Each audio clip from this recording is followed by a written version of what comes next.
કચ્છમાં 105 કરોડના સાયબર રેકેટનો થયો છે પર્દાફાશ। પોલીસે એક આરોપીની ધરપકડ કરી જ્યારે 3 આરોપી સામે ગુનો નોંધ્યો છે।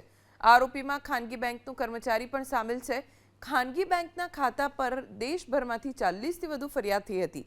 ભુજ અને છાડુરાના વ્યક્તિએ એચડીએફસી બેંકના એક કર્મચારી સાથે મળીને ખોટી પેઢી બનાવી કરંટ ખાતું ખોલાવ્યું અને દેશભરમાં થયેલા સાયબર ફ્રોડની રકમ રૂપિયા 105 કરોડ કમિશન બેઝ પર ખાતામાં મેળવી મોટાભાગની રકમ ઉપાડી સાયબર માફિયાઓ સુધી પહોંચતી કરી દીધી છે।